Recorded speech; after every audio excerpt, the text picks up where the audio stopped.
এটা আমার দ্বিতীয় বিয়ে। বিদায় পর্ব শেষ করে আমি গাড়িতে বসে আছি।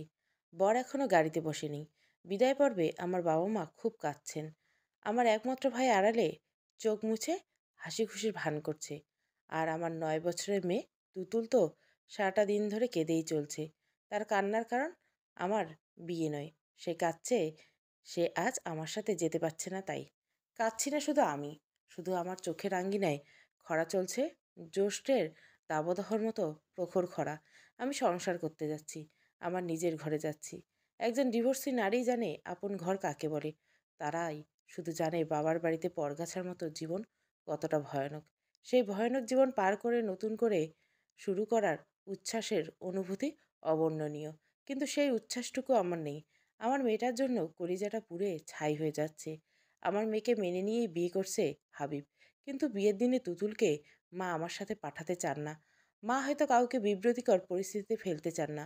আমার চোখে বারবার তুতুলের কান্নামাখা মুখটা ভেসে উঠছে। এই সমাজ এমন কেন? একটা মেয়েকে একা বাঁচার অধিকার দেয় না, ভেঙে গুড়িয়ে দিতে ইচ্ছে করে এই সমাজটাকে। এই পৃথিবীর কাছে, এই সমাজের কাছে আমার সব প্রত্যাশা ফুরিয়ে অনেক আগে শুধু বাকি ছিল একটা প্রত্যাশা, সন্তান নিয়ে একাই বাকি জীবন কাটিয়ে দেব। সেই প্রত্যাশা শেষ হলো আজ। নতুন করে জীবন শুরু হতে চলছে। কম বয়সী মেয়েরা আগে পিছে না ভেবে হুট করে বিয়ে করে ফেলতে পারে। এই কারণে যারা পালিয়ে বিয়ে করে তাদের অধিকাংশই কম বয়সী। আমার আগের বিয়েটা পালিয়ে গিয়ে বা প্রেম করে না করলেও তা কম বয়সে হয়েছিল। তখন কষ্ট একটাই ছিল, আমার অমতে মেয়ে, বর পছন্দ না। আর কিছু ভেবে ভয় পাইনি তখন। কিন্তু বয়স বাড়তে থাকলে বিয়ের প্রতি ভীতি সৃষ্টি হয়। তখন বাসর হানিমুন নিয়ে স্বপ্ন থাকে না, বরং ভয় থাকে স্বামী শ্বশুর শাশুড়ির সাথে অ্যাডজাস্টমেন্ট নিয়ে। আমি সেই ভয়ে আটকে আছি। নতুন জীবনটা ঠিকঠাক চলবে তো? আমার ভাবনায় ছেদ পড়লো, হঠাৎ দেখি গাড়ির দরজা খুলে হাবিব তুতুলকে মাঝখানে বসিয়ে তারপর সে বসলো। আমি হতবাক হয়ে হাবিবের দিকে তাকিয়ে আছি। গাড়ির ভিতরে লাইট জ্বালানো নেই, তাই আলো আধারিতে হাবিবের মুখ স্পষ্ট বোঝা যাচ্ছে না। শুধু বোঝা যাচ্ছে সে চশমা পরে আছে। গাড়ি চলতে শুরু করলো। আমি হাবিবের দিকে তাকিয়ে আছি অপলক। আমি হাবিবকে দেখিনি। আমাদের এটা প্রেমের বিয়ে নয়। এই বিয়েতে আমার মত ছিল না। বাধ্য হয়েছি বিয়ে করতে। তাই হাবিব সম্পর্কে আমি শুধু জানি সে রাজনীতি করে। এর বেশি আমি কিছুই জানি না। জানার আগ্রহ ছিল না। এমনকি তার নামটা জেনেছি বিয়ে পড়ানোর সময়। বিয়েতে বড়সড় অনুষ্ঠান হয়নি, কারণ আমার মেয়ে আছে। সে কষ্ট পাবে বলে ঘরোয়াভাবে বিয়ে হয়েছে। শুধু আমার বিয়ের শাড়ির রং লাল। এটা লাল রঙের একটা জামদানি। খুব সাধারণ আমার সাজসজ্জা। গাড়ি ব্রেক কষায় চেতনা ফিরলাম। পাশে তাকিয়ে দেখি তুতুল আমার গায়ে হেলান দিয়ে ঘুমিয়ে গেছে। তার পাশে বসা আমার বর জানলার বাইরে তাকিয়ে আছে। গাড়ি থেকে থেমে গেছে, বুঝলাম এখন নামতে হবে। তুতুলকে জাগিয়ে দেবার জন্য ডাকলাম, আমি ওকে কোলে নিচ্ছি, ঘুম ভেঙে দিও না। এই প্রথম হাবিব আমার সাথে কথা বলল। ওর কণ্ঠস্বর খুব সুন্দর। আমি ওর দিকে তাকিয়ে রইলাম। সে তুতুলকে কোলে তুলে নিল। আমি হাবিবের পেছন পেছন হাঁটছি। সামনে বেশ বড় একটা দোতলা বাড়ি। বাড়ির সদর দরজায় দাঁড়াতে দেখি অষ্টাদশী এক মেয়ে বরণডালা নিয়ে দাঁড়িয়ে আছে। মেয়েটার মুখে মিষ্টি হাসি লেগে আছে। বধূবরণ সাধারণত বাড়িতে মুরব্বীরা করেন। অল্প বয়সী মেয়ে এই কাজ করছে কেন? আমি একটু অবাক হলাম। সে আমাদের তিনজনকে বরণ করে নিল। তারপর হাবিবকে বলল, ভাইয়া, ওকে আমার ঘরে শুইয়ে দাও। কেন? আমার ঘরে শুলে সমস্যা কোথায়? ও ভাইয়া, যা বলছি তাই করো তো। ঠিক আছে, তুই তোর ভাবিকে ঘরে রেখে আমার কাছে আয়। ঠিক আছে। মেয়েটা আমার বাহুতে হাত রেখে বলল, চলো ভাবি। আমি ওর সাথে ঘরে গেলাম। ঘরটি ফুল দিয়ে সাজানো। মেয়েটি বলল, তোমার নাম কি? ঋতু। বাড়িতে আর কেউ নেই কেন, তুমি জানো না? না। ছোটবেলায় বাবা মা মারা গেছেন। মা মারা গেছেন 5 বছর আগে। ভাইয়া ছাড়া আমার কেউ ছিল না। এখন তুমি এসেছো। কথাটা বলে ঋতু হাসলো। তারপর বলল, তুমি বসো, আমি ভাইয়ের কাছে যাচ্ছি, একটু পরে আসবো। কথাটা বলে ঋতু চলে গেল। আমি কোথায় বসবো সেটাই বুঝে পেলাম না। গোটা বিছানা রজনীগন্ধা আর লাল গোলাপ দিয়ে সাজানো। বিছানায় গোলাপের পাপড়ি দিয়ে লেখা হাবিব সিতারা। টিপিক্যাল ব্যাপার দেখে হাসলাম। এটা নিশ্চয় ঋতুর কাজ। আমি সোফায় বসলাম। দরজায় শব্দ করে ঘরে ঢুকলো হাবিব। আমি তাকে দেখে সোজা হয়ে দাঁড়ালাম। এই প্রথম আমি হাবিবকে ভালো করে দেখেছি। গায়ের রং ধবধবে ফর্সা। দাড়ি নেই, গোব আছে শুধু। গোপের জন্য যেন তার সৌন্দর্য দ্বিগুণ বেড়েছে। হাইট 5'8" কি 5'9" হবে। হাবিকে দেখে মনে হচ্ছে ওর বয়স 30 হবে। অবাক হলাম, এই ছেলে আমাকে বিয়ে করছে কেন? যদিও আমি সুন্দরী এবং স্মার্ট, আমার বয়স 35 হলেও আমাকে দেখতে 25 লাগে। বিগত 10 বছর ধরে আমার বয়স আটকে থাকার রহস্য আমার জানা নেই। তবু কেন সে আমাকে বিয়ে করলো? আমার মগ্নতা ভাঙলো সে যখন আমার কাছে এগিয়ে এলো। ওর দৃষ্টি আমার চোখের দিকে। সে কোন দৃষ্টিতে তাকিয়েছে তা বোঝার চেষ্টা করলাম। পুরুষের দৃষ্টি অনেক প্রকার হয়। বেশিরভাগ পুরুষের দৃষ্টিতে লালসা থাকে, কিন্তু কিছুই বুঝলাম না। ওর দৃষ্টিতে না আসে লালসা, না আসে প্রেম। অগত্যা আমি দৃষ্টি নামিয়ে নিলাম। সে আমার মুখোমুখি দাঁড়ালো। আমি তখন দৃষ্টি নিচে নামিয়ে রেখেছি। সে আমার বাম হাত ধরলো। আমি কেঁপে উঠলাম। তার দিকে তাকালাম। সে আমার হাতটা ধরে ফেললেন। এবার আমার দম বন্ধ হয়ে এলো। এমন করে আগে কেউ আমার কখনো হাত ধরেনি। নতুন এই অনুভূতি আমি অনুভব করার সুযোগ পেলাম না। ভয়ে আতঙ্কে গুলিয়ে ফেললাম। চোখ তুলে আর তার দিকে তাকাতে পারলাম না। সে একজোড়া কাঁকন বের করে আমার হাতে পরিয়ে দিতে দিতে বলল, এটা আমার মায়ের কাঁকন। কথাটা বলে সে আমার হাত ছেড়ে দিল। আমি স্বস্তির অনুভব করলাম। যাক, হাত তো ছেড়েছে। আল্লাহ, সে চুড়ি পরানোর জন্য হাত ধরেছে, আর আমি কিনা কি ভেবে বসে আছি। মনে হলো আমার মানসিকতা ভালো না। স্বস্তির শ্বাস ছাড়তে কিছু বোঝার আগে সে আমাকে হঠাৎ জড়িয়ে ধরল। এই রে, এবার তো আমি শেষ। বাসরাতে বুঝি মরণ খেলা আছে।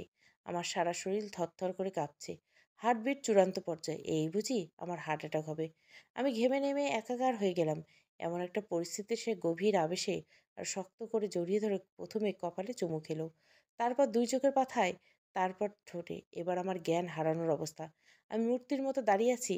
আমার পুরো দুনিয়া যেন ঘুরছে। আমি ভয়ে আতঙ্কে চোখ বন্ধ করে আছি। আমি এতটাই কাঁপছি যে দাঁড়িয়ে থাকতে পারছি না আর। ধীরে ধীরে আমার পুরো শরীর ছেড়ে দিল। সে আমাকে জড়িয়ে ধরে আছে বলে আমি পড়ে যাইনি। আমার নিস্তেজ ভাব সেজন্য টের পেলো, তাই আমাকে কোলে তুলে বিছানায় শুইয়ে দিল। এর মধ্যে অনুভব করলাম গরম নিঃশ্বাস আমার চোখে মুখে লাগছে। এবার তো আমার জান যায় যায় অবস্থা। একটা অচেনা মানুষ আমার দিকে ঝুঁকে আছে। এখন আমার কি হবে আল্লাহ! মানুষ কেমন করে অচেনা একটা মেয়ের সাথে এমন করতে পারে?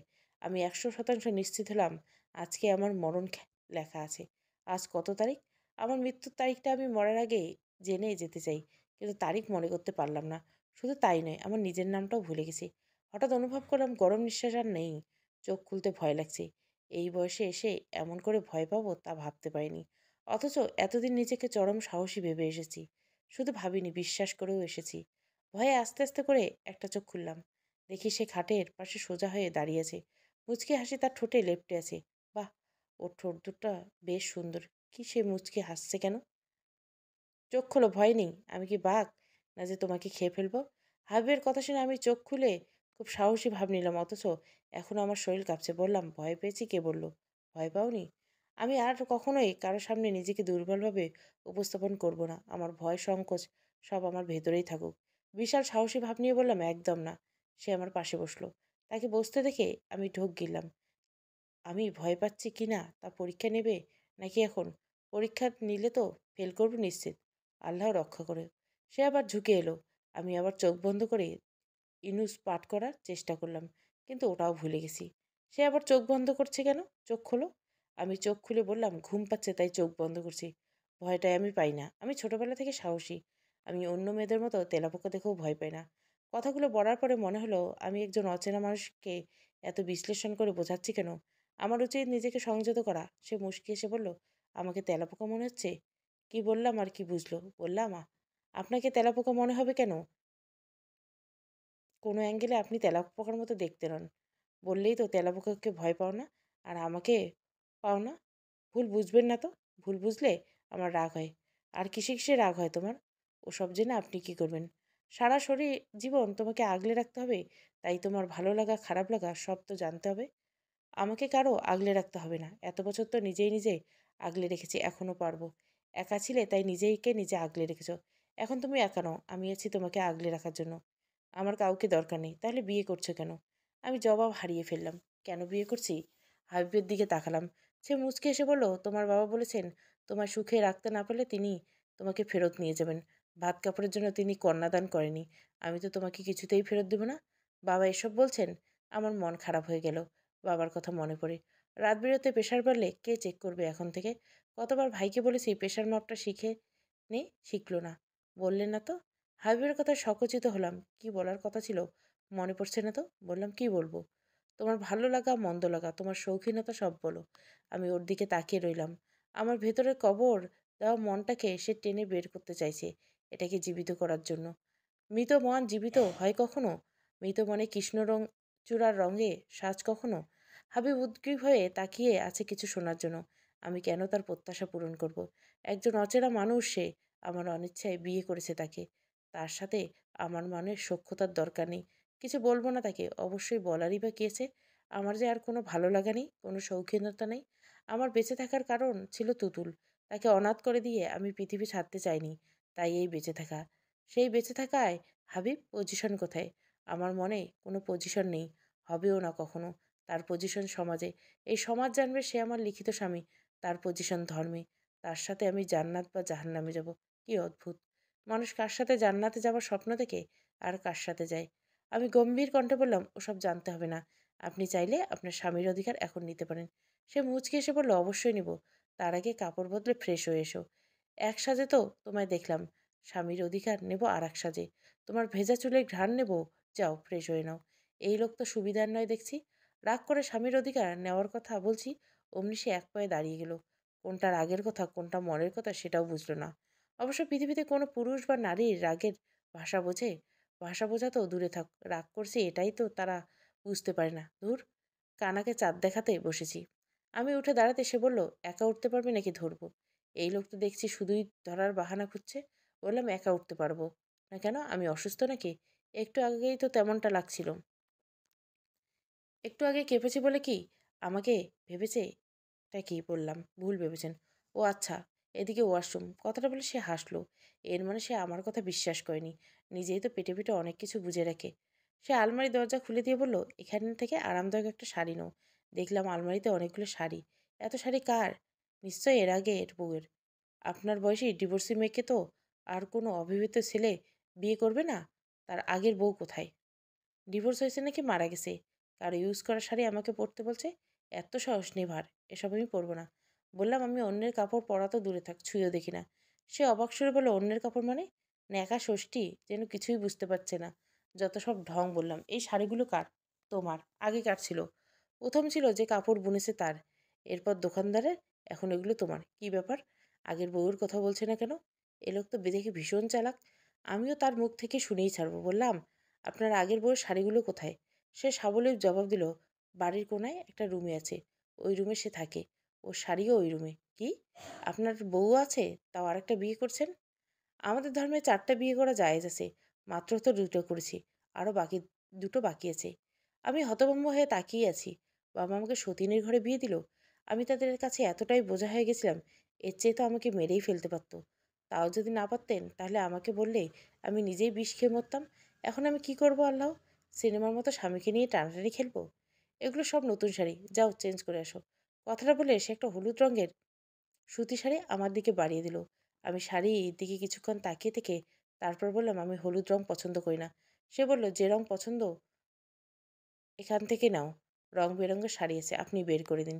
সে টিয়া রঙের একটা শাড়ি বের করো। রাগে শরীর কাঁপছে আমার। পুরুষদের নারীর লালসা শেষ হয় না কখনো। একটা বউয়ের হয় না এদের? আমি ঝামটা মেরে শাড়ি নিয়ে ওয়াশরুমে চলে গেলাম। ওয়াশরুমে গিয়ে স্তব্ধ হয়ে দাঁড়িয়ে রইলাম। আমার ভাগ্য এমন কেন? একটা সুখের সংসারের স্বপ্ন সত্যি হলো না। কি পেলাম এই জীবনে? এই কষ্টে পোড়া চোখে এক ফোঁটা জল এলো না। আজ না কাঁদলে কবে কাঁদবো করে চোখ? গোসল করে ওই শাড়িটা পরে বের হলাম প্রায় আধ ঘন্টা পরে। বের হয়ে দেখলাম হাবিব খাবারের প্লেট হাতে দাঁড়িয়েছে। এই লোক তো দেখছি ভীষণ খাদক। বাসর রাতে খাবারের প্লেট ছাড়তে পারেনি। বাবা একে আর সাথে আমাকে বিয়ে দিল। আমাকে দেখে হাবিব কিছুক্ষণ নিষ্পলক তাকিয়ে থেকে তারপর খাবারের প্লেট আমার দিকে বাড়িয়ে দিয়ে বলে, খেয়ে নাও। ওমা, সে আমার জন্য খাবার নিয়ে দাঁড়িয়েছে। আর আমি কি নাকি ভাবলাম, ধুর। গম্ভীর স্বরে বললাম, খাবো না। কেন? দুপুরে তো খাওনি। আমি দুপুরে খাওনি এটা সে জানলো কি করে? বললাম, আপনাকে কে বলছে আমি খাইনি? কে বলেছে তা শুনতে হবে না, এখন খেয়ে নাও, ক্ষুধা নেই। আপনার ক্ষুধা লাগছে, আপনি খান। তোমাকে খাইয়ে আমি খাবো। বললাম তো ক্ষুধা নেই। খালি পেটে তো ওষুধ খাওয়া যাবে না, তাই অল্প করে হলে খেতে হবে। আমি আঁতকে উঠলাম, ওষুধ? কিসের ওষুধ? এই লোক আমাকে এখন জন্ম নিয়ন্ত্রণ ওষুধ খাওয়াবে নাকি? এত সচেতন নাগরিকের জনসংখ্যা কমানো দরকার, সংখ্যা বাড়ুক। সে নাকি ভবিষ্যতের এমপি হবে, তখন তো ভোটার লাগবে। এসব ভেবে মনে মনে ভ্যাং চালাম। এরপর হঠাৎ মনে পড়ল জন্ম নিয়ন্ত্রণ পিলের সাথে স্বামীর অধিকার আষ্টেপৃষ্টে জড়িত। জন্মসংখ্যা বৃদ্ধির স্বাদ অঙ্কুরিত শেষ হয়ে গেল। আমি হাবিবের দিকে তাকালাম। সে কোনো দৃষ্টিতে তাকিয়েছে তা বোঝার চেষ্টা করলাম। চশমার কাচ ভেদ করে সব দৃষ্টি একই লাগলো। চশমা খুলতে বলবো না কি? চশমা ছাড়া দেখতে তো পায় না। হাবিব খাবার প্লেট হাতে এগিয়ে এলো। আমার কিছুতেই ভালো লাগছে না। রাগ হচ্ছে ভীষণ। চেনা নেই জানা নেই হঠাৎ জাপটে ধরা চুমু খাওয়া নির্লজ্জ একটা তা। সে বলল, কি হলো? ওষুধ তো খেতে হবে, নাও। খাবার আগে খাও। কিসের ওষুধ? সে একটা বক্স দেখে বলল, তুমি তো ডিপ্রেশনের ওষুধ খাও। আমার ওষুধের বক্স ওর হাতে কি করে? ও, তাহলে পিল খাওয়াবে না? যা, আমি শুধু শুধুই ভয় পাই। অবাক হয়ে বললাম, এটা কোথায় পেয়েছেন? তোমার মা এটা আমাকে দিয়ে বলেছেন তুমি ডিপ্রেশনের ওষুধ খাও, এটার জন্য তোমাকে দেই। বইয়ের আছে, এখন লোকের সাথে বিয়ে দিয়ে এখন ওষুধের বক্স নিয়ে আদিক্ষেতে যাচ্ছে। ভীষণ রাগ হলো মায়ের উপর। ওষুধও খাবো না কেন? এমনি। সে মুচকি এসে বলল, আমার আরেকটা বউ আছে তাই রাগ করছো? প্রথম দিন থেকে আমার ভাগ দিতে চাও না? প্রেমে পড়ে গেছো আমার? আমি হতবাক হয়ে ওর দিকে তাকালাম। এই লোক মনে মনে কত কি ভেবে নিয়েছে আল্লাহও জানে। আরও গভীরে কত কি ভেবে নিয়েছে। বললাম, এত সহজে প্রেমে পড়া যায়? যায় না বুঝি? না। তাহলে রাগ করছেন কেন? প্রেম পড়লে শুধু রাগ হয়? এছাড়া তো রাগের কোনো কারণ দেখছি না। একটা মেয়ের মন ভেঙে কেন আমাকে বিয়ে করলেন? কার মন ভেঙেছি? নেখা বুঝতে পারছেন না? রাগের সুরে বললাম। কার বুঝতে পারছেন না? আপনার প্রথম স্ত্রীর কথা বলছি। সে অবলীলে বলল, বললাম তো 4টা বিয়ে করা জায়েজ আছে। বাঙালির তো ওই একটাই হাদিস জানে যত্ত সব। খাবার খেয়ে ওষুধ খেয়ে তারপর ঘুমিয়ে পড়লাম। কার মন ভেঙেছে তা আজকে রাতে না ভাবলেও চলবে, ওসব নিয়ে কাল থেকে ভেবো। খাবো না। সে ধমক দিয়ে উঠল, খাও বলছি। আমি চমকে উঠলাম। বিয়ের রাতে ধমক দিচ্ছে এই লোক, এরপর তো মারধর করবে। এটাও ভাগ্যে লেখা ছিল? আমাকে ধমক দেয় এত সাহস? আমার বাবা আজ পর্যন্ত কখনো আমাকে ধমক দেয়নি। মা অবশ্য ধমকেছেন, কিন্তু আমি পাত্তা দিইনি। আর এই লোক প্রথম দিনে আমাকে ধমকাচ্ছেন। রাগে আমার শরীর জ্বলে উঠল। আমি নিজেকে সামলে নেওয়ার চেষ্টা করলাম, রাগ দমাতে পারলাম ঠিকঠাক। আমি ঘাড়তারা মানুষ, তাই সহজে নয় সব মেনে নেওয়া। কঠিন দৃষ্টিতে তার দিকে তাকিয়ে ধীর কণ্ঠে বললাম, ধমক দিয়ে আমার বাম্মা আমার থেকে কিছু আদায় করতে পারেনি, আপনিও পারবেন না।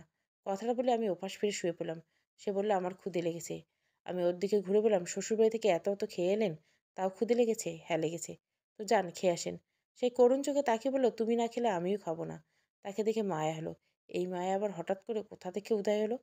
আমারও হয়েছে জ্বালা। বললাম, কেউ আমাকে ধমক দিলে আমি তার কথা শুনি না। সে তার 2 কান ধরে দাঁড়িয়ে রইল। বলল, ধমকের জন্য সরি। উঠবোস করবো এখন? কয়েকবার উঠবোস করবো বলো? 10 বার নাকি 20 বার? খুব কষ্টে হাসি চেপে রাখলাম। এটা বড়ই কষ্টদায়ক। কান্না চেপে রাখার মতো কষ্টদায়ক। বললাম, উঠবোস করতে হবে না। এই বয়সে কেউ এসব করে? কান ছেড়ে দেন। অনেক বুড়ো হয়ে গেছি বুঝি? তা তো হয়েছেন। তুমি আমার কাছে বালিকা। তোমার খুশির জন্য আমি কান ধরে উঠবোস করতে পারি। সে বহুত চালাক। আমাকে প্রেমে ফেলার চেষ্টা চলছে। আমি অত সহজে প্রেমে পড়ছি না। বললাম, কান ধরতে হবে না। আমি খেয়ে নিচ্ছি। উঠে বসলাম। সে এক লোকমা ভাত আমার মুখে তুলে দিল। বললাম, আমি বাচ্চা না। নিজে হাতে খেতে পারবো। একমাত্র আমার হাতে খাও। বিশেষ এই রজনীতে কিছু স্মৃতি আমার মনের অ্যালবামে জমা হোক। আমি অবাক হয়ে ওর দিকে তাকালাম। ওই মানুষটা কি আমাকে ভালোবাসে? মোটেও না। পুরুষরা শুধু নারীদের ভালোবাসার ভান করে নারীদের মন নিয়ে খেলতে পারে। এদের কাউকে আমি বিশ্বাস করি না, কাউকে না। ওর হাতের খাবার মুখে নিলাম। এরপর সে প্লেট আমার হাতে ধরিয়ে দিয়ে উঠে দাঁড়ালো। আমি বললাম, দাঁড়ান। সে দাঁড়িয়ে গেল। তাকিয়ে রইল আমার দিকে। আমি এক লোকমা ভাত ওর দিকে বাড়িয়ে দিলাম। সে আমার হাত থেকে খাবার মুখে নিল। বললাম, ভাবেন না প্রেমে পড়ে খাইয়ে দিচ্ছি। আমি ঋণ রাখি না, তাই ঋণ শোধ করলাম। সে মুচকি হাসলো। এই লোক সবসময় মুচকি হাসে কেন? ভালো করে হাসতে পারে না নাকি? আজব। অবশ্য তার মুচকি হাসিটাও সুন্দর, যদিও একটু রহস্য রহস্য লাগে, এই আর কি। প্রাণ খুলে হাসার শান্তিটা এরা কখনো অনুভব করে না। আমি একসময় প্রাণ খুলে আসতাম। সেই দিনগুলো কবরই। সামান্য একটু খেয়ে খাওয়া শেষ করলাম। তাকে বললাম, এবার খেতে যান। সে আবার মুচকি এসে বলল, শ্বশুরবাড়ি থেকে খেয়ে এসেছি, পেটে জায়গা নেই। আমি খুব অবাক হয়ে বললাম, একটু আগেই তো করুণ সুরে বললেন আমার ক্ষুধে লেগেছে। কেন বলছে তা তুমি বুঝবে না। বুঝলাম আমাকে খাওয়ানোর জন্য। ওটা তার অভিনয় ছিল। রাজনীতি করে তো অভিনয় তো জানতে হবে। এক গ্লাস পানি এক হাতে, আর এক হাতে ওষুধের বাক্স নিয়ে দাঁড়িয়ে রইল। আমি ওষুধ খেলাম। তারপর দুজনে নিশ্চুপ হয়ে রইলাম। হঠাৎ তুতুলের কথা মনে পড়ল। সে ঘুমিয়েছে, জেগে গিয়ে আমাকে খুঁজছে না, তা আমি উদগ্রীব হয়ে উঠে দাঁড়ালাম।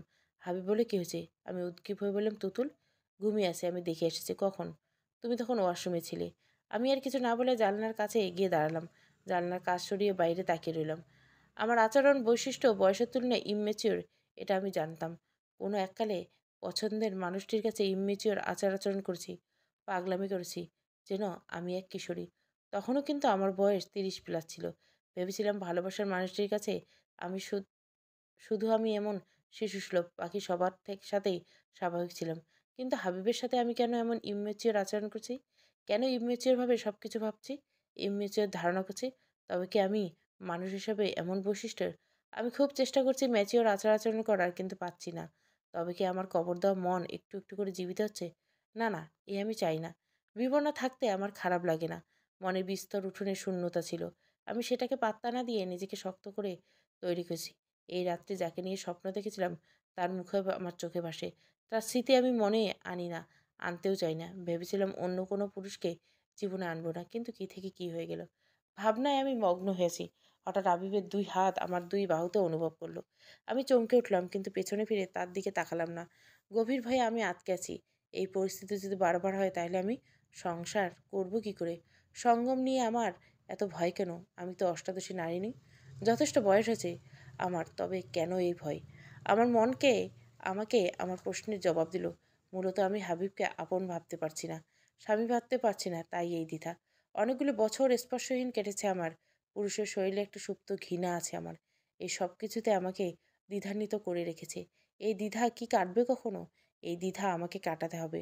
নতুন করে যখন জীবন শুরু করতে এসেছি তখন আমাকে যে কোনো পরিস্থিতির জন্য প্রস্তুত থাকতে হবে। হাবিব আলতো করে আমাকে তার দিকে ঘুরিয়ে নিল। আমি ওর চোখের দিকে তাকাতে পারছি না। সে আমাকে জড়িয়ে ধরল। এবার যেন আমি কেঁপে উঠলাম। শরীর হয়তো বুঝে গেছে এই স্পর্শ এখন থেকে প্রতিদিনে থাকবে। আমার মুখ হাবিবের বুকের দিকে মাঝখানে লেপ্টে আছে। হাবিব বলল, ভয় লাগছে? আমি কিছু বলতে পারছি না। সে আমাকে কোলে তুলে নিল, কিন্তু বিছানায় নিয়ে গেল না। আমি চোখ মেলে দেখলাম সে আমার মুখের দিকে তাকিয়েছে। আচমকা সে মাথা ঝুঁকিয়ে আমার ঠোঁটে ডুব দিল। আমার দম আটকে রইল। সে আমাকে বিছানায় শুইয়ে দিয়ে, ঘুমিয়ে যাও। মনে হচ্ছে তোমার শরীর ঠিক নেই। ঘুমালে শরীর ঠিক হবে। আমি ওর দিকে তাকালাম। সে মুচকি এসে বলল, কি ভেবেছিলে এখন স্বামীর অধিকার লুটপাট করে নিব? আমি ওর কথায় বোকা বনে গেলাম, তবে তর্কে গেলাম না। কি বলতে কি বলবো, আর সে স্বামীর অধিকার টেনে ধরে নেবে। রাজ্যের ক্লান্তি আমার শরীর জুড়ে। ঘুম ভেঙে এলো দু চোখে। আমার ঘনঘোর এই ঘুম ঘুম চোখ ভাসছে হাবিবের মুচকি হাসি। চোখ মেলে দেখলাম ভোরের আবছা আলো জানলা দিয়ে উঁকি দিচ্ছে। চমকে উঠলাম যখন দেখলাম আমার মাথার নিচে বালিশ নয়, হাবিবের বুক। সে আমার কোমর জড়িয়ে ধরে ঘুমিয়ে আছে। আমার একটা হাত তাকে আঁকড়ে ধরেছে। আমি দ্রুত সরিয়ে নিলাম। আমি তো ওষুধ খেয়ে ঘুমিয়েছিলাম। ক্লান্তির ঘুমটাও গভীর। এই রে, এর মধ্যে সে কিছু করে ফেলেনি তো? আমার কেন যেন সব হারিয়ে এমন অনুভব হলো। আমার পরনে কাপড় চেক করার দরকার। মাথা তুলে দেখলাম তার পাঞ্জাবির বোতাম খোলা। ওর বুকের লোম দেখা যাচ্ছে, খুব বেশি ঘন নয়, তবে ফর্সা শরীরের লোম আর সৌন্দর্য বাড়িয়ে দিচ্ছে। আমার কোমর থেকে তার হাত সরিয়ে তড়িঘড়ি করে সরিয়ে দিলাম। নিজের দিকে তাকিয়ে দেখলাম আমার কাপড় ঠিকঠাক আছে। ঘুমের মধ্যে বালিশ ছেড়ে কার বুকে উঠে যাব, তাও আবার এই লোকটার বুকে নেভার? এমন হওয়ার সম্ভাবনা নেই। কেমন করে এটা হলো তাহলে? ঘুমের ঘোরে সরে যাওয়ার স্বভাব তো আমার নেই। হাবিব চোখ মেলে তাকিয়ে বলল, সরে গিয়ে ঘুমটাও তো ভেঙে দিলে, কাছে এসো, আমি ঘুমাবো। কত সহজভাবে সে আমাকে কাছে রাখছে, যেন গতকাল নয়, বহু যুগ আগে আমাদের বিয়ে হয়েছে। যেন বহু যুগ ধরে সে আমার আবেশে আচ্ছন্ন হয়েছে। মনে বললাম, আহ কত শখ! কাছে এসে ঘুমাবো, মামার বাড়ি আবদার। আমি বিছানা থেকে নামতে যাব, তখনই সে আমার হাত ধরে টেনে তার বুকের সাথে আমাকে লেপ্টে নিল। আমি কিছু বুঝে ওঠার আগেই কানে কানে বলল, ভয় লাগছে? কাল থেকে এই পর্যন্ত আমি এটা বুঝেছি যে সে আমাকে ভয় দেখে আনন্দ পায়। আর এত আনন্দ আমার যে আর সইছে না। বললাম, না। তাহলে শুয়ে থাকো, আমাকে তোমার ঘ্রাণে ডুবে থাকতে দাও। আমি উঠবো, ছেড়ে দিন আমাকে, বলছি। যদি না ছাড়ি তাহলে চিৎকার করবে। তেলাপোকা দেখলে মেয়েরা যেভাবে চিৎকার করে সেভাবে চিৎকার করবে। বলে সে হাসলো। তার ঠোঁটের এ প্রান্ত থেকে ও প্রান্ত মিষ্টি হাস্যোজ্জ্বল ঝলমটলে উঠল। আমাকে পেয়ে সে কতটা সুখী, কতটা আনন্দিত, তার সাক্ষ্য দিচ্ছে তার ঠোঁটের কোণে লেপ্টে থাকা হাসি। অথচ সেই সুখ আমাকে একটুও ছুতে পারছে না। আমি নিজেকে ছাড়িয়ে নেওয়ার আপ্রাণ চেষ্টা করছি, যত সে ততই শক্ত বাঁধনে বেঁধে ফেলেছে। আহত হরিণীর মতো নিরাশ হয়ে ছুটবার আশা ছেড়ে দিয়ে আহত কণ্ঠে বললাম, এত বেলা পর্যন্ত দরজা বন্ধ করে থাকলে সবাই কি ভাববে বলুন তো? কি ভাববে? আমি স্বামীর অধিকার নিচ্ছি, এটাই ভাবুক। আমি চাই না কেউ এসব ভাবুক। যা ভাবার তা রাতেই ওরা ভেবে নিয়েছে। কথাটা বলতে সে আমাকে তার বুক থেকে নামিয়ে আমার উপর ঝুঁকে গেল। আমাকে চমকে দিয়ে অপ্রস্তুত করে দেওয়ার জন্য হয়তো ওর জন্ম। আমার শক্তি তে তাকে ধাক্কায় সরাতে পারলাম না। আর কোনো উপায় না পেয়ে ওয়াশরুমে যেতেই হবে। এটা আমার অভ্যাস। সে আমাকে ছেড়ে দিল। আমি প্রাণে বেঁচে ছুটে গেলাম, ওয়াশরুমে ঢুকলাম। ফ্রেশ হয়ে ওয়াশরুম থেকে বেরিয়ে হাবিবের দিকে তাকালাম। চোখ বন্ধ করে আছে, হয়তো আবার ঘুমিয়ে গেছে। কেন যেন তার দিকে তাকিয়ে থাকতে পারলাম না। রুম থেকে বেরোলাম। ডাইনিংয়ে দেখি একজন মহিলা কি যেন করছে। ওদিকে এগিয়ে গেলাম। ভদ্রমহিলা মোটামুটি সুন্দর, আমার বয়সী হবে, কেউ নেই। হঠাৎ মনে হলো হাবিবের তো আরেকটা বউ আছে। এটা নিশ্চয় সে। আহা, না জানি কতটা কষ্ট নিয়ে মেয়েটা রাত কেটেছে। আমি কাছে যেতেই সে বলে, উঠে গেছো, গোসল করেছো? কথাটা বলে সে আবার কাজে ব্যস্ত হয়ে গেল। গোসল করার প্রয়োজন হয়নি। গোসল করবো কেন? সতীন গোসল করেছে কি না এটা সে সতীন হয়ে জিজ্ঞাসা করছে কেন? হাবিব আমাকে ভালোবাসে কিনা তা যাচাই করতে চাইছে। কেন যেন আমার ভেতরে সতীনত্বটা ভরে গেল। আমি নিজের অজান্তে বাঁকা চোখে তার দিকে চেয়ে রইলাম। আমার দৃষ্টি হয়তো বলতে চাইলো হাবিব তোমাকে নয় আমাকে ভালোবাসে। সে আমার দিকে তাকালো, মাথা থেকে পা পর্যন্ত অবলোকন করে বলল, গোসল করেনি? না। সে আমার দিক থেকে দৃষ্টি সরিয়ে প্লেট মুছতে লাগলো। তারপর নির্লিপ্ত স্বরে বলল, গোসল করে তারপর এসে নাস্তা করো। হাবিবকে বলো গোসল করে নিতে। এই শরীর নিয়ে বেশিক্ষণ গোসল না করে থাকা ঠিক নয়। বাহ, সতীনকে দেখছি ভালোই অ্যাডভাইস দেন। মানুষ শুধু সতীনকে শত্রু ভেবে বসে থাকে কেন? আমি কিছু না বলে ঘরে চলে গেলাম। হাবিব ওয়াশরুম থেকে বের হয়েছে মাত্র। বললাম, আপনার বউ বলছে গোসল করে তারপর গিয়ে নাস্তা করতে। হাবিব পাঞ্জাবি গায়ে ঢোকাতে ঢোকাতে বলল, ঘুরিয়ে কথা বলছো কেন? ঘুরিয়ে কখন বললাম? এই যে বললে বউ বলেছে। বলো, তুমি বলছো গোসল করতে। কথাটা বলে সে রহস্যময় সে মুচকি হাসলো। আমি বললাম, আমি বলিনি, বলছিও না। আমার বউ তো তুমি। হাবিবের আর একটা বউ আছে, এটা নিয়ে আমি সিরিয়াস নয়। সে আমার ভালোবাসার মানুষ না, তার 10টা বউ থাকলেও বা আমার কি। আমি মুখ বাঁকিয়ে তাচ্ছিল্যের স্বরে বললাম, আপনি এই যুগে সেই ভাগ্যবান পুরুষ যার 2টা বউ একই বাড়িতে উপস্থিত আছে। ডাইনিংয়ে আপনার প্রথম স্ত্রী আছে, সেই বলেছে গোসল করতে। গোসল করার সুযোগ দিয়েছে, স্বামীর অধিকার তো দাওনি। যাও, এটা তাকে বলে এসো। এসব বলার কথা, তারপর চুপচাপ চলে নাস্তা করবে। ডাইনিংয়ে হাবিবের পাশে চেয়ারে বসলাম। হাবিব আমার কাছে ফিসফিস করে বলল, আমার প্রথম বউ কোনটা? মরণ। নিজের বউকে নিজেই চেনে না, এত ঢং কোথায় পায়? নাকি চশমাতে কম দেখে, কানা নাকি? খাবার সার্ভ করছে, তাকে দেখে বলে মোটা। ওটা? হাবিব আর কিছু বলল না। ঋতু তুতুলের সাথে নিয়ে মুখোমুখি চেয়ারে বসলো। তুতুলকে খুব খুশি লাগছে। মনে হচ্ছে ঋতুর সাথে ওর সখ্যতা হয়ে গেছে। তুতুল খুব মিশুকে প্রকৃতির মেয়ে। সব বয়সী মানুষের সাথে খুব দ্রুত ওর বন্ধুত্ব গড়ে ওঠে। ঋতু এই ভদ্রমহিলার দিকে ইশারা করে আমাকে বলল, ভাবি, তোমাকে পরিচয় করে দেই। এটা আমার ফুফুতো ভাইয়ের বউ, রেশমি ভাবি। আজ তো ভীষণ ব্যস্ততার দিন, একা সামলে পারবো না, তাই ভাবিকে সকালে চলে এসেছে। আমি হবাক হয়ে তাকালাম। আমি তো ভাবছি এটা হাবিবের বউ, তাহলে ওর বউ কোথায়? দুঃখে কষ্ট হয়তো ঘর থেকে বেরোয়নি বেচারা। দুঃখে আবার মরে যায়নি তো? হাবিব আমার কানের কাছে ফিসফিস করে বলল, তুমি তো বলছিলে ওটা আমার বউ, এখন দেখলে ওটা আমার ফুফুতো ভাইয়ের বউ। নিজের বউকে কোথায় লুকিয়ে রেখেছেন? বাড়িতে আছে, খুঁজে নিও। যদি বাড়িতে খুঁজে না পাও, তাহলে চাইলে আমার 2 চোখের তারাতে খুঁজে দেখতে পারো। বাহ, বউকে চোখের তারার মধ্যে রেখে আর একটা বিয়ে করছে। ভালোবাসা তো দেখছি সত্যি সুন্দর, বিদঘুটে সুন্দর। অবশ্য ভালোবাসা ভাবছি কেন? পুরুষরা ভালোবাসতে পারে, তাদের মুখে মুখে উতলে পড়া ভালোবাসা হলো মরীচিকার মতো। নির্দিষ্ট দূরত্ব থেকে দেখা যায়, ধরার জন্য যত এগিয়ে যাওয়া যায় সেই ততই পিছিয়ে যায়। এমন না করে বছরের পর বছর শুধু ছুটে চালায়, পাওয়ার আর হয় না। শুধু মরীচিকার সাথে ভালোবাসার একটাই পার্থক্য আছে। মরীচিকা হলো চোখের ভ্রম আর ভালোবাসা হলো মনের ভ্রম। আমি আর কথা বাড়ালাম না। বুঝলাম এই লোক আমাকে বানরের নাচ নাচাচ্ছে। শোধ আমি নিব।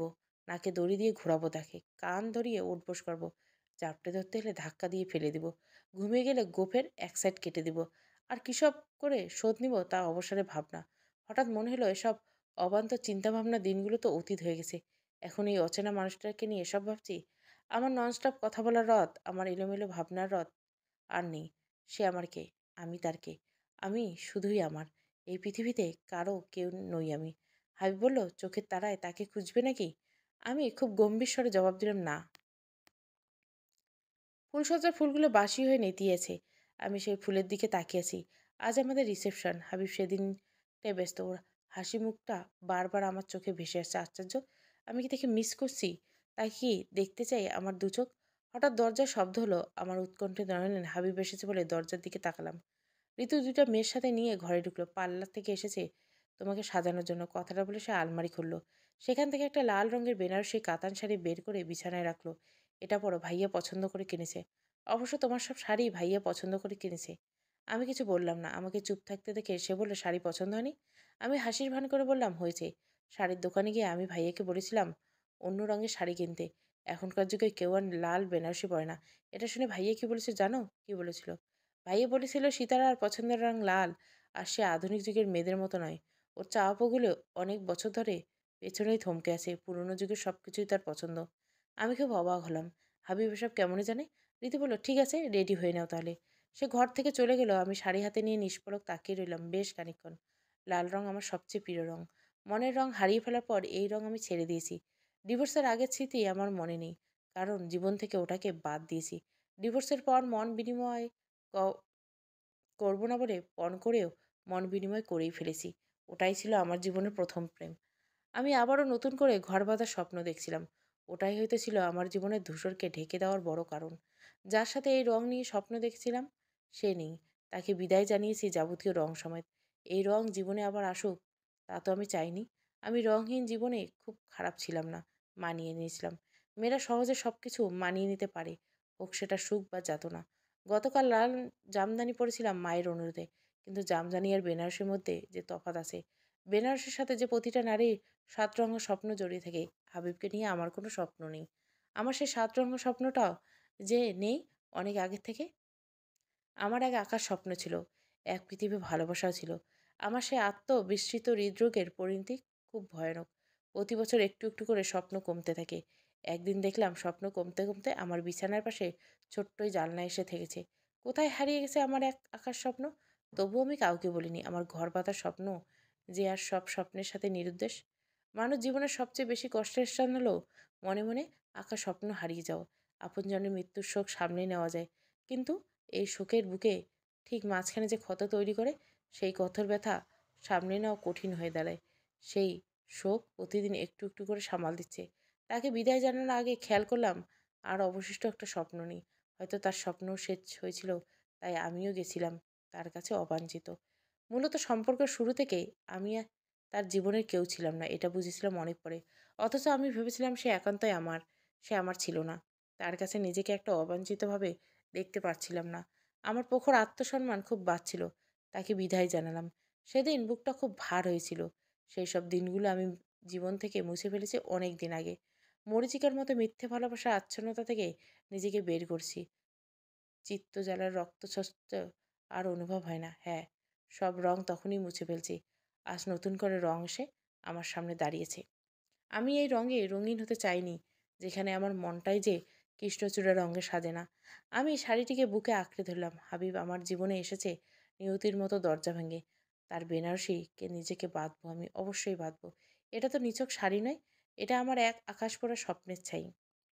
আমাকে বধূ সাজে সাজানো হলো। তারপর ঋতু আমাকে ডাইনিংয়ে নিয়ে বসালো। অনেকটা সময় পরে হাবিব ড্রয়িং রুমে ঢুকলো। আমার দিকে কিছুক্ষণ পালকহীন তাকিয়ে রইল।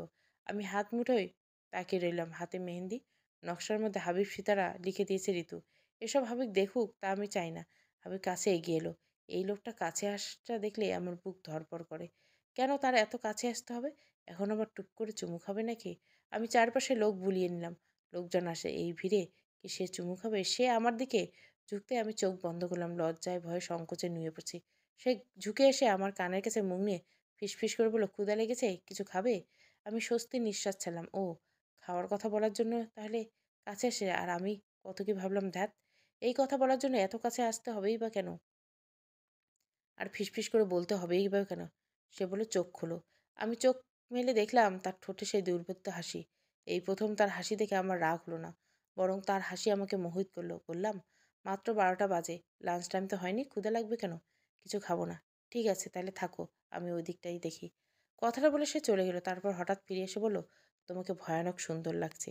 দুপুর হতে লোকজনের ভিড় বাড়তে লাগলো। হাবিবের আত্মীয় স্বজন, বন্ধু বান্ধব, পার্টির লোকজন সবাই এসেছে। আমার পক্ষের আত্মীয়স্বজনরা এসেছে। বাবা আর ভাইকে দেখে বুকের মধ্যে ধক করে উঠল। বাবার কাছে এগিয়ে এসে বললেন, কেমন আছিস মা? আমি হাসিমুখে বললাম, খুব ভালো আছি বাবা। বাবার চোখ মুখ উজ্জ্বল হয়ে উঠল, কিন্তু জিজ্ঞাসা করতে পারলাম না, বাবা তুমি কেমন আছো? বললাম, আমার পাশে বসে থাকো। তুমি বসে থাক, আমি একটু বাইরে হাঁটি। বাবা চলে গেলেন। আমি তাকিয়ে রইলাম। বাবাকে খুব খুশি আর নিশ্চিন্ত দেখালো, যেন কত শত চিন্তার ভার তার মাথা থেকে নেমে গেছে। অথচ অল্প দিনের কথা, আমি বাবার ভেঙে পড়া বাঘ হারানোর মুখটা দেখেছিলাম। কি ভয়াবহ ছিল সেই দিনগুলো! এই ঘটনাকে কেন্দ্র করেই তো আমার বিয়ে হয়েছিল। সেই দিনগুলো আমার চোখে স্পষ্ট ভেসে উঠল। কিছুদিন আগে জমি সংক্রান্ত বিষয়ে ঝামেলা চলছিল আমার বড় চাচার ছেলের সাথে। জোর করে সে আমাদের জমি দখল করে রেখেছিল। আমাদের নিজেদের জমি আমরা দখল নিলে সে ভরা বাজারে ছুরি বের করে বাবাকে অ্যাটাক করে। লোকজন ছুটে এসে বাবাকে বাঁচিয়েছিল। ঘটনার দিন বিকেলে আমার মা থানায় মামলা করে আসেন। সেদিনের রাত এলাকার পার্টি নেতার কল আসতে থাকে মামলা উঠিয়ে নেওয়ার জন্য। বাবা রাজি হয়নি। পুলিশকে টাকা খাইয়ে আসামিকে গ্রেপ্তার করা আটকে দেয় পার্টির নেতারা। চাচাতো ভাইয়ের দিক থেকে খুন করার হুমকি আসতে থাকে। এমন ভয়ঙ্কর পরিস্থিতি এই প্রথম পড়েছি আমরা, তাই ভয়টাও বেশি পেয়েছিলাম। সেই ঘটনার পর থেকে বাবা একলা বাইরে হতে ভয় পান। তিনি খাওয়া দাওয়া ছেড়েই দিলেন। সে মানুষ নাক ডেকে ঘুমাতেন, সেই মানুষ সারা রাত জেগে থাকেন। 1 মিনিটের জন্য চোখ বন্ধ করে না। বাবা হাই প্রেশারের রোগী, ওষুধ আর প্রেশার নামছে না, হার্টবিট কমছে না, তবু তিনি কিছু বলছেন না, শুধু চুপচাপ একদিকে তাকিয়ে থাকেন। এমন অসহায়ভাবে আমি আমার পিতাকে এর আগে কখনো দেখিনি। এমনটা দেখতেও যে কখনো চাইনি। বারবার শঙ্কিত হলাম, বাবাকে চিরতরে হারিয়ে ফেলবো না তো? শঙ্কায় আমি চুপসে থাকি। বাবাকে এমন অসহায় মুখ দেখে আমার বুকের ভেতরে ঢেউ যেন কণ্ঠ পর্যন্ত উচ্ছ্বাসিত হয়ে আমাকে নির্মমভাবে ভেঙে চুরে দেয়। অসহ্য এই রোদনে বেগ আটকাতে পারি না। নীরব বসে দগ্ধ হয়ে আমি কি করব? কোথায় যাব? আমি কিছুই বুঝতে পারছি না। আমার নিজেকে জড় পদার্থ মনে হয়। আমার এত সাহস, এত যুক্তি কোনো কাজেই আসেনি। কারণ আমি মেয়ে মানুষ, আর আমাদের রাজনৈতিক কোনো ক্ষমতা নেই। সততার দাপট নিয়ে দেশ ন্যায় বিচার পাওয়া যায় না। মনে হয় শুধু মরু ভূমির বুকে আমি পরিবার নিয়ে অসহায় দাঁড়িয়েছি। আশেপাশের কয়েকশো কিলোমিটারের মধ্যে আর কেউ নেই। কোথায় আত্মীয়? আমাদের এত এত আত্মীয়স্বজন? কোথায় আমার প্রিয়জন? দিন শেষে একটাই ভরসার বুক বা কোথায়?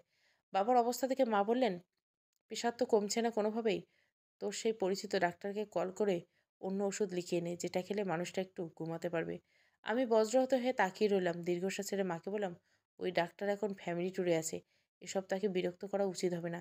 ট্যুরে আছে তো কী হয়েছে? 2-1 মিনিট কি কথা বলা যাবে না? ওরা ফ্যামিলি ট্যুরে আছে মা। এসবের প্রফেশনাল কল তাকে করা বিরক্ত।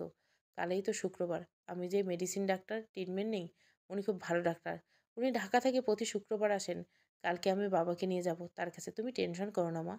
মা থেমে যান। আমি চিন্তার ছাপ তার চোখে মুখে মাকড়সার জালের মতো ছড়িয়ে থাকে। আমি বুঝি, সব বুঝি, শুধু নিরুপায়। কার কাছে গিয়ে বলবো নিজের অসহায়ত্বের কথা? আশেপাশে কেউ নেই আমাকে একটু ভরসা দেওয়ার। প্রিয়জন বা প্রয়োজন, কোনো সম্পর্কই প্রয়োজনের সময় ছিল না। আল্লাহ হয়তো বিপদের দিন আশেপাশের মানুষগুলোকেই চেনায়। চিন্তা এখানেই থেমে থাকেনি, বরং রাত পোহালে আরও একটা মুসিবতের অপেক্ষা করছে আমাদের জন্য। কৃষ্ণচূড়ার রঙে ১ম পর্ব। গল্পটা ভালো লাগলে অবশ্যই লাইক, শেয়ার এবং সাবস্ক্রাইব করবেন। Thank you for watching.